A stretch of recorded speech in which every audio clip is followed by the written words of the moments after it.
Often cited as one of the creepiest poems of all time, one of the scariest poems of all time, one of the most dastardly and evil poems of all time. The Dance of Death by Charles Baudelaire seems to present a dereliction towards death itself, but I don't think it necessarily has to be taken as such. Welcome to Strip Cover Lit, where we squeeze the bigger picture out of literature. I'm Adrian Ford, and we are here for another poetry discussion, which will appear in two playlists here on the channel.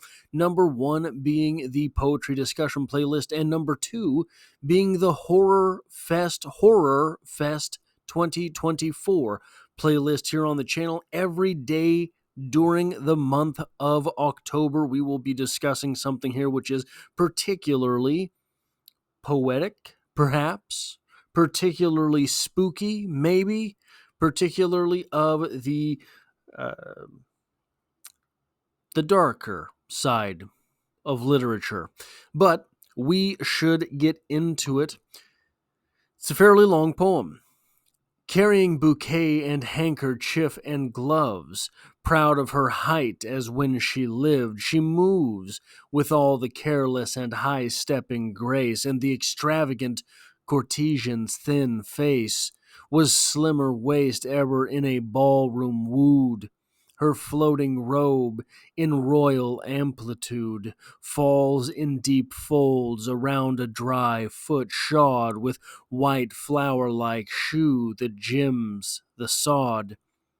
The swarms that hum about her collarbones, as the lascivious streams caress the stones, conceal from every scornful jest that flies her gloomy beauty and her fathomless eyes are made of shade and void with flowery sprays. Her skull is wreathed artistically and sways, feeble and weak on her frail vertebrae. O charm of nothing decked in folly, they who laugh and name you a caricature, they see not. They whom flesh and blood allure, the nameless grace of every bleached, bare bone that is most dear to me, tall skeleton. Come you to trouble with your potent sneer the feast of life, or are you driven here to pleasure's Sabbath by dead lusts that stir and goad your moving corpse on with a spur? Or do you hope, when sing the violins and the pale candle flame lights up our sins, to drive some mocking nightmare far apart and cool the flame hell lighted in your heart? Fathomless well of fault and foolishness, eternal alembic of antique distress, still o'er the curved white trellis of your sides, the sateless, wandering serpent curls and glides. And truth to tell, I fear lest you should find among us here no lover to your mind. Which of these hearts beat for the smile you gave? The charms of horror please none but the brave. Your eyes, black gulf where awful broodings stir, brings giddiness, and prudent reveler sees while a horror grips him from beneath the eternal smile of 32 white teeth. For he who has not folded in his arms a skeleton, nor fed on graveyard charms, recks not the furbelow, or paint, or scent, when horror comes the way that beauty went. O irresistible, with fleshless face, say to these dancers in their dazzled race, proud lovers with the paint above your bones, ye shall taste death, musk-scented skeletons, withered and tenuous, dandies with plump faces, yet varnished cadavers and grey Lovelaces, ye go to lands unknown and void of breath, drawn by the rumor of the dance of death. From Sion's cold keys to Ganges' burning stream, the mortal troops dance onward in a dream they do not see within the open sky. The angel's sinister trumpet raised on high. In every clime and under every sun, death laughs at ye, yet mad mortals, as ye run, and oft perfumes herself with myrrh, like ye, and mingles with your madness irony. So for me, this is a very important place to start with the poem. Death laughs at ye, mad mortals, as ye run. You will not escape, drawn by the rumor of the dance of death, the danse macabre. So what is danse macabre? Well, Wikipedia would tell us this. The danse macabre, French pronunciation, danse macabre, also called the dance of death, is an artistic genre of allegory from the late Middle Ages on the universality of death. The danse macabre consists of death of the dead or a personification of death, summoning representatives from all walks of life to dance along to the grave, typically with a pope, emperor, king, child, and laborer.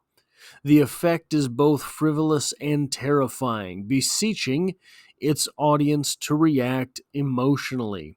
It was produced as memento mori to remind people of the fragility of their lives and how vain are the glories of earthly life. Its origins are postulated from illustrious sermon texts, the earliest recorded visual scheme, apart from the 14th century triumph of death paintings.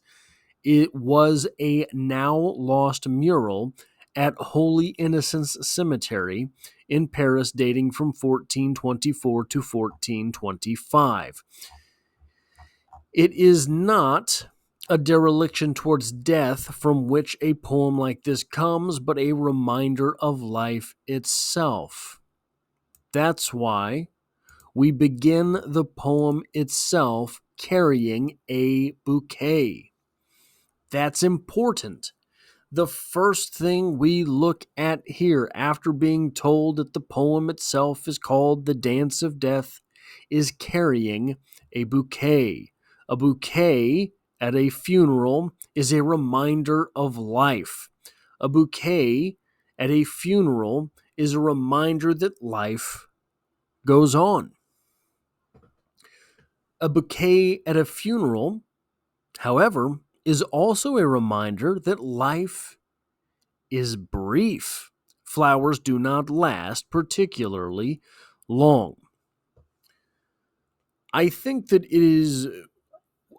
sometimes the impulse to assume something like this, a poem like this, is particularly dark, and maybe it is because we have that first impulse to revile. We have that first impulse to say, ooh, something weird going on there. You've got a dead woman dancing. Is she a skeleton? Is she a zombie? What are we doing here? Somewhere in betwixt these things.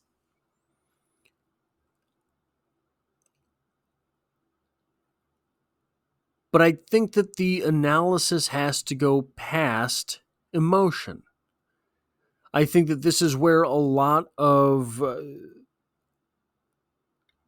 criticism, a lot of analysis sort of gets things confused, maybe gets things wrong, if I would be allowed to say so, especially perhaps in the modern world. I will not say that it is a bastardization of criticism to have a reader's response critique, because I think that's the basic level at which we are invested in literature. It's the reaction that we get from it. But I think that it is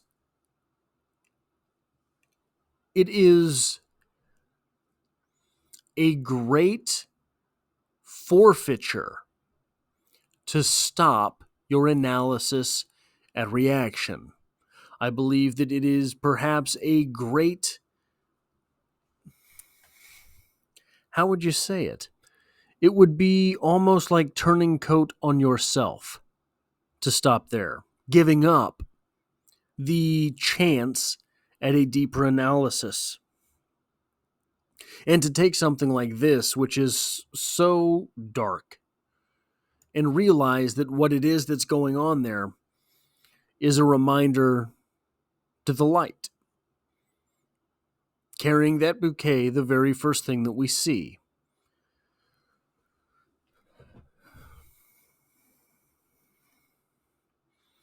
How important are reminders of death? I think sometimes we live in such a hermetic type of world. We are in such a cloistered time that sometimes these reminders of death feel like something has passed, rather, ironically, than that something is happening. And that's what it is. It's always happening. Death suggests past tense. Death suggests used to be. Death suggests over. And for someone, yes.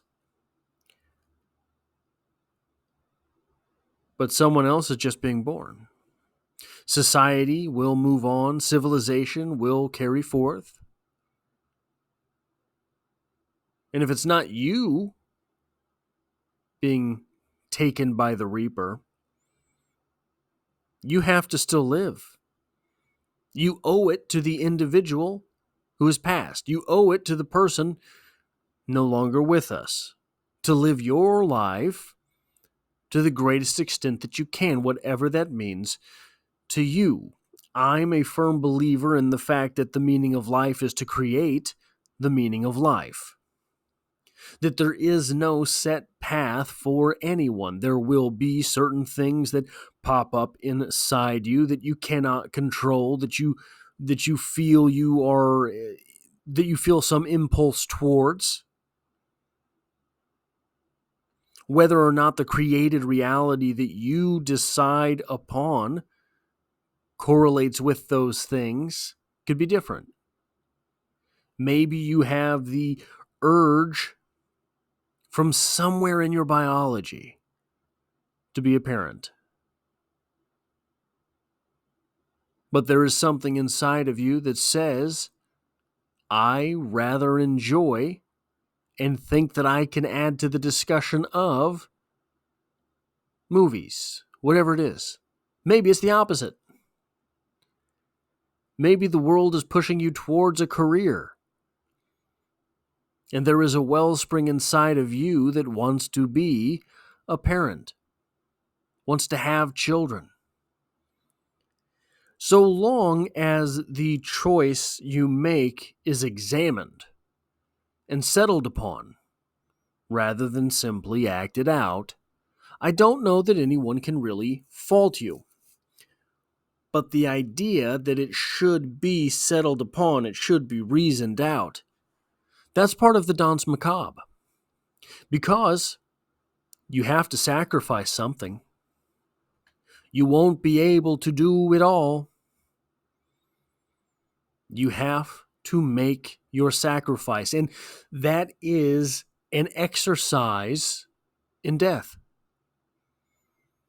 Saying, if this is the conversation that I want to which I wish to contribute, and I can't do that with children, I can't do that with that great a portion of my life being spoken for, then you die in that way. however it is that you die a little bit all the time. So you have to remember to be alive. That's all I have for this video. If you like or appreciate what it is that I do here, hitting the like button really does help me out, as it tells YouTube to share this video with other literature lovers. If you find yourself here by chance but not design, consider hitting the subscribe button in order to stick around for more poetry discussions in the future, more literature in general. And as always, I hope to have you back for the next one.